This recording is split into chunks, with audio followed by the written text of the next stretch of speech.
Well, I had the chance to listen all day, and while I wouldn't have wanted to go first, it would have been really nice to think about that at this point. I'm thinking that I'm going to do something risky because my story is really our collective story.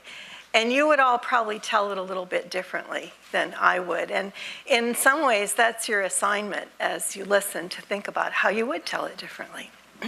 You know, as Blair just said, we are lucky, and we know we're lucky to live in this city that is on everybody's top 10 list, whether it's top historic National Geographic destination or best romantic getaway. And we had this wonderful press last year where a Chicago travel writer even called us achingly perfect and rude that he had not grown up here. Well, we're a city of 22,000 people, but we clearly have outsized press and ambition. But those of you who've been around for a while know for our 400 years, for the most part, our history has not been like that, and we would not have won those accolades during most of that time. For those of you who don't know Portsmouth's history, we were kind of a done deal by the War of 1812. We had 3 great fires that took large parts of the city. Before 1815, we had been a significant city by that time, but by the War of 1812, places like Boston were, as a seaport, were getting more cachet on the East Coast. And some people think it was really downhill until about the 60s. It was particularly depressing in the 1950s here. These are some pictures from early town reports in the 50s, and made more depressing for a lot of local people because we were just about to be hit the blow of urban renewal, which took away what for many people was the character of immigrant neighborhoods, ethnic neighborhoods that had seen waves of immigration over several hundred years. But about a decade later, in the late 60s, it all started to change. And Portsmouth's image, what Blair described to us at the beginning, our image and our economy are really quite different now. It's only been 40 years, and I've seen all of that, and many of you have too. It's been a renaissance that was fueled by arts and culture, and that's what interests people. And it interests people because these terms of creative economy, creative class, creative cities have become a part of the talking points of economists, urban planners, and policymakers since the 80s. What people started to notice, what researchers started to notice, was the connection between cities that seem to be thriving and their arts and culture, their creative activity, the presence of creative industries. Portsmouth certainly fits into that category.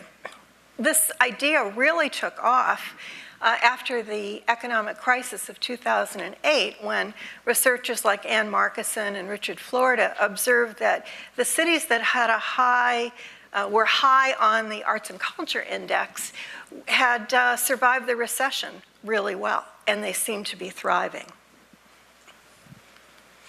So, you know, that kind of observation has a lot of other people, elected officials, policymakers, researchers, start to think, well, how can I make this happen in other places?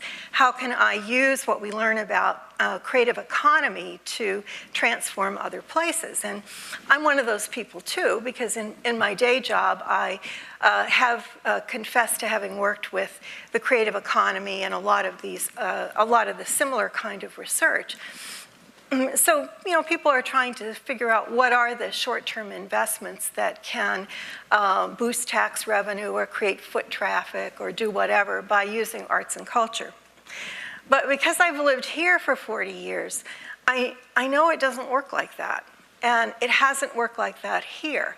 If you're new to the area, you might be looking at the economic prosperity we have and link it to arts and culture, and that wouldn't be far wrong. But the equation is far from a linear equation. It's just a lot more complicated than that. And it's something like Social capital helps to build a culture-building community, helps to build depth of character, helps to build identity, helps to build more social capital, and somewhere way down the line, you start to see the economic benefits. The social capital building in Portsmouth started a long, long time ago. And what I'd like to do is to identify a few of the kinds of questions that I get asked a lot about Portsmouth. And if you were in a community that was not like this, how would you make the change, or what could you do to make the change?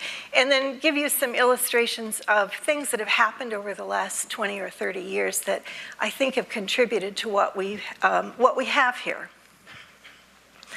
So there are 4 questions that I think are, imagine you're from a community that's very unlike Portsmouth, that might be on your mind. And the first one is, well, can you really make it happen? Can you engineer something like this?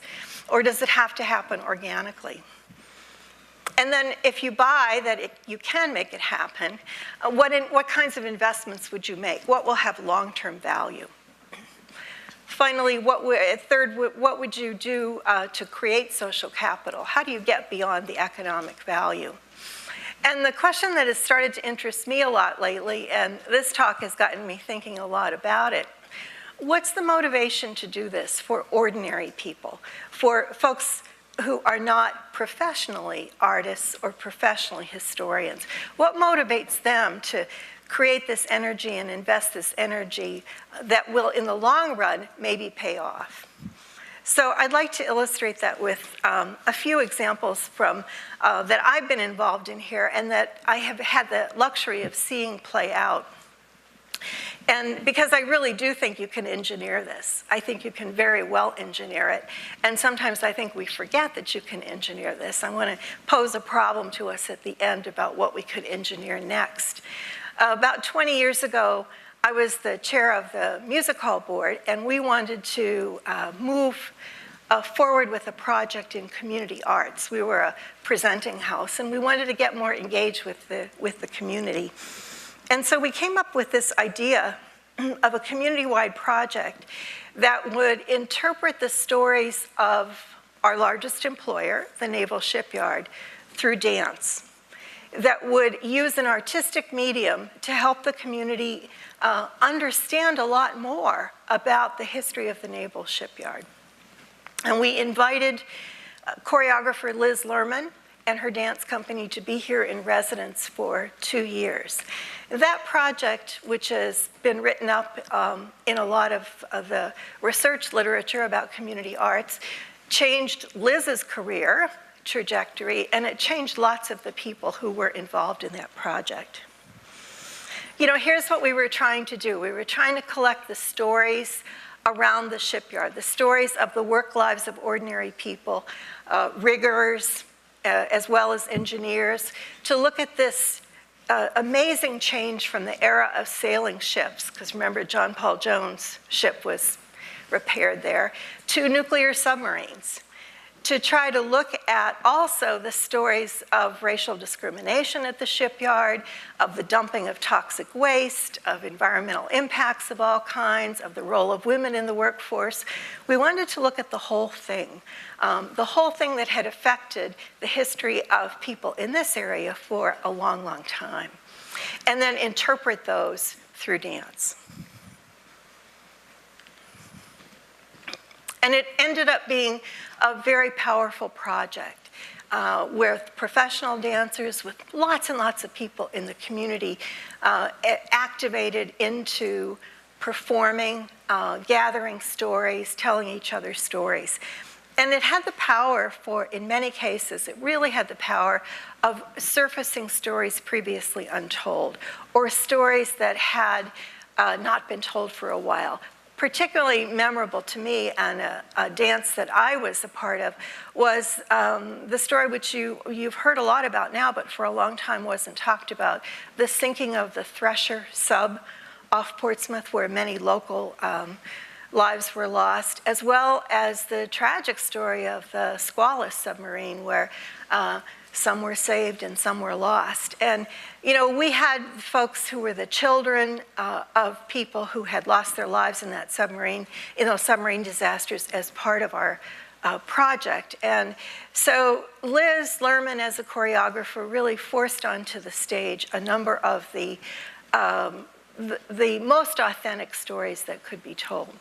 And that has been, I think, great preparation for many of us who continue to live in this community to think about stories previously untold, to deal with topics that are difficult to deal with. And now, especially, we're dealing with the topic of New England slaves, the basis of the maritime trade, and the slavery of Africans right here in Portsmouth, starting in 1643.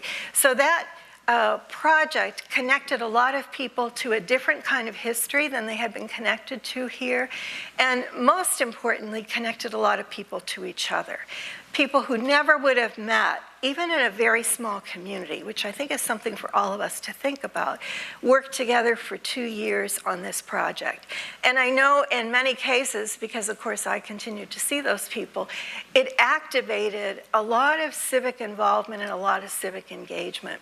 I sat on the city council at one time with a fellow councilor, and 2 of us had actually danced in the same performance.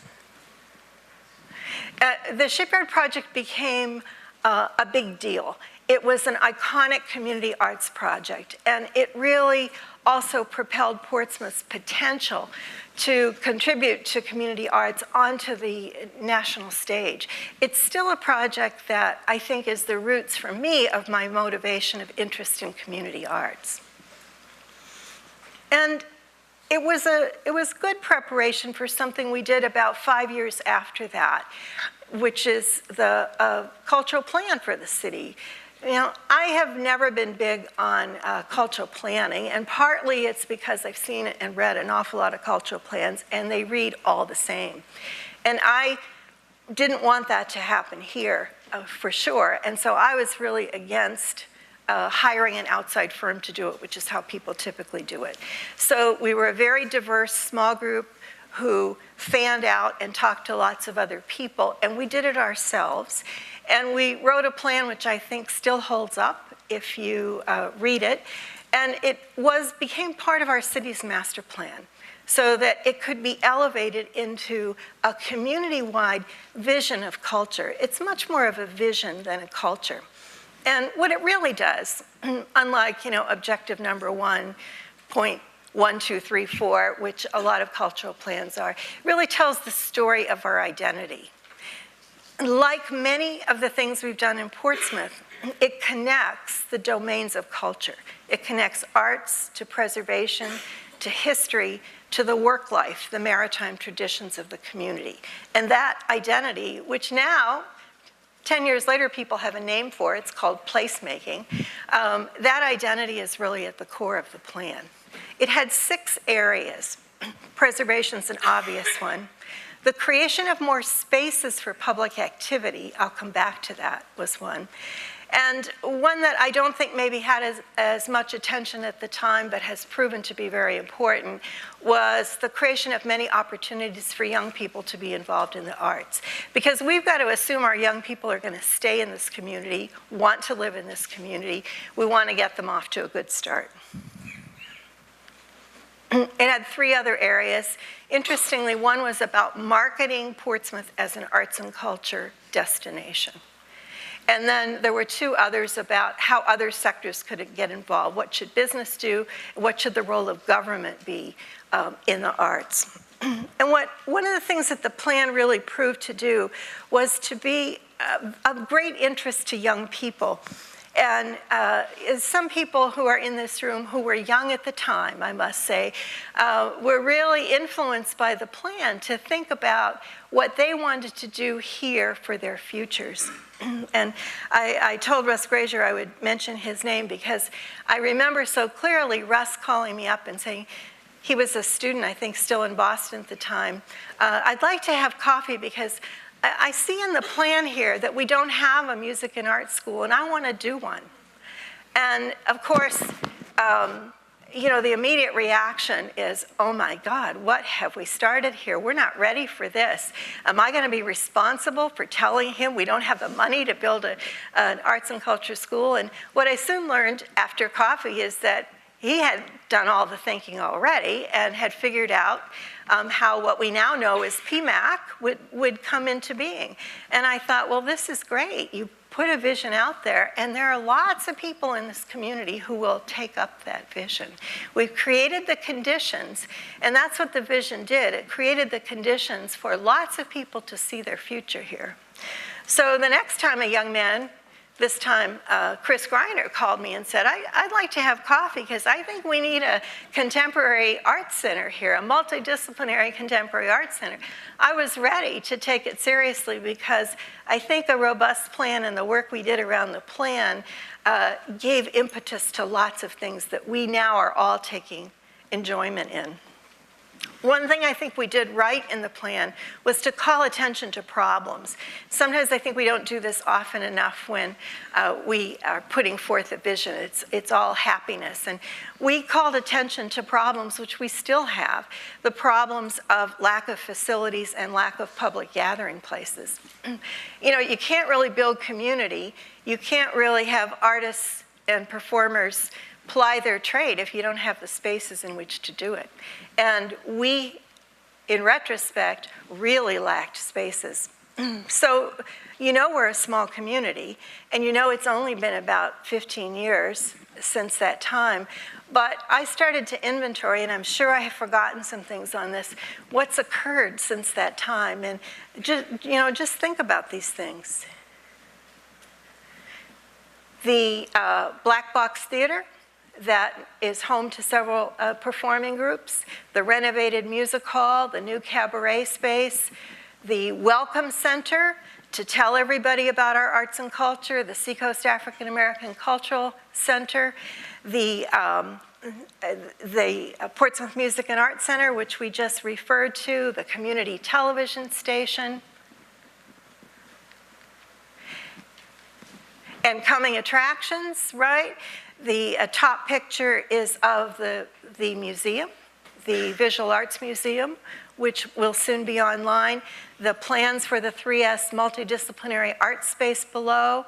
We'll have a new pavilion at Prescott Park, and breaking ground this year will be our memorial park for the African Burying Ground. So that's a lot of community capital building. New people have had to get involved. Many more people have had to get involved to make these things possible. You know, that's the great thing about facilities and space. It's very concrete. You see what you can do. You see how you can help. The other great thing is that there's a visible commitment that we're going forward with this. This is important to us, and we have years ahead of us, many things to come in these spaces. So an iconic project, a nice vision, and the addressing of some space problems. We still have more to go. And then, you know, one more thing that I think we started to do right, and we've got a lot more to go, not for the faint-hearted, but public art activities. And public art activities are great for getting everybody involved who hasn't been paying attention yet.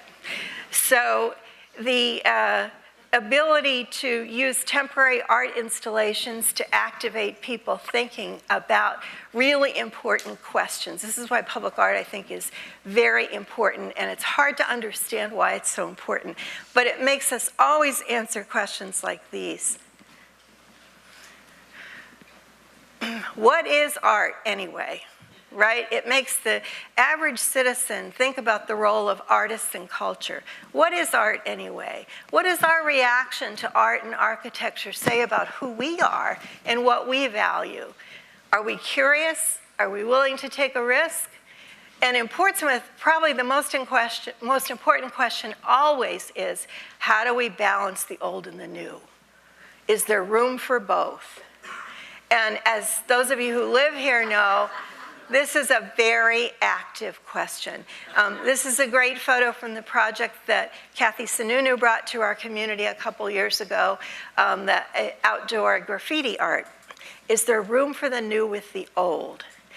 So one thing I say to people, because controversy inevitably around public art, citizens who are going to complain about lots of things. This is a real easy target, right, to complain about that. That one thing that public art does for us is it renews our commitment about every decade to say, do we still believe in the First Amendment? Are we still all agreeing to some of the fundamental principles that we say are bedrock to our understanding? So, by now you can see that just from these 4 examples, and there are so many, I'll be interested to hear from people what they would have picked from the last 20 years as kind of interesting examples, that it takes a lot of people to make something like this happen. The similar characteristics of those 4 examples that I gave you, they're all about community building. They're all about using art to further our historic understanding and identity. They typically involve both professionals and amateurs. They really, in some ways, have a lot of similarities to them. And they raise up this question for me, again, of what about ordinary citizens? We understand what artists might get out of this, or historians, but it really takes all of us to want to build this cultural building community. So this question of motivation has been dogging me since I agreed to do this TED speech. And I've been thinking about it. This is a great shot from Kathy Sununu of the temporary art installation that is in the new raw museum space that is a building. I've been thinking a lot about it, and thinking a lot about, well, what motivates me? Because I still think the very best use of my time, one of the best uses of my time, is to be engaged in the cultural life of our community. And why is that? So it's probably true of all the speakers today. When they contact you a couple months ago and you think about this TED Talk, and they're ideas that kind of keep floating in and sticking in your mind, and you don't know what to do with them because they don't quite fit in to what you're going to say. And so up until this morning, I had sort of 3 things stuck that I couldn't necessarily bring together. So I'm just going to tell them to you and figure that really it's a shared problem to think about this problem of motivation.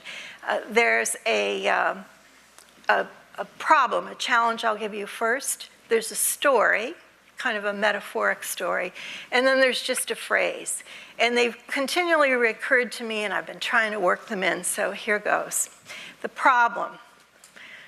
Those of you who live in this community know that we're being really torn apart right now by some really angry feelings about what the future of our community should be. And the challenge for me is to try to see that, to see those angry voices, because it gets pretty ugly when you're an elected official, to see those angry voices as really all being about this place-making sense. This sense of place, this sense of shared place, a passion for the sense of shared place. And I've been trying to think, and actually have asked a few folks in the arts community to help think about what kind of project on the order of the Shipyard Project could we do that would take that passionate sense of why we're here, how much we love it, but we love it for different reasons, and work through that as a community. So that's the dilemma, that's the problem that I've been noodling on. And so I give you that problem. That's the great thing about the speech. Now we can get from our minds all these things that we have been working on.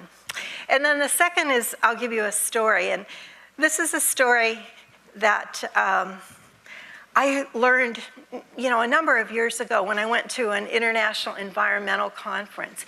It's a story that keeps coming back to me.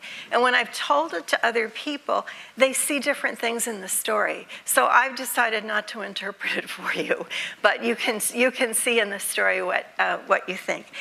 We had at our conference a sociologist from India. And he told us about an assignment he had, a year-long assignment to a mountainous area of India with the task of relocating villages that were located in these landslide-prone areas. So, his task was to talk people into essentially being willing to relocate their village. And this being a patriarchal society, he set about to befriend the men and become part of the men's daily activities, which turned out to be pretty depressing to him because most of them didn't work. They spent their days hanging out or in what passed for a local bar. You know, meanwhile, he had brought his wife along because it was a year-long assignment, and she went with the women every day. And every day, they took the goats up to the top of the mountain to fields to graze where they had vegetables and tended fields and made a pretty meager living from what they were able to do. And for the first couple of weeks, you know, every night at dinner when they got back together, they would tell each other about their days. And he was increasingly depressed as he recounted quarrels and bickering and arguments and complaints about their lot in life. And but her experience every day was very different. And her daily experience was jokes and stories, singing all the way, lots of laughter, and she loved being with the women. It took him a while to figure out what was going on, but his interpretation to us was that the women of the village really were the village. They were the fabric of village life. Small money they made was what they used to send their children to school, what they used for the little that their families could have. And they were totally joyful in knowing that they knew that fact. Yes, they would let the men make the decisions about the relocation of the village, but they knew what they knew about the responsibilities for village life and for culture building in that village. So I leave you to think about what that has to do with building in our community. And then finally, just a phrase.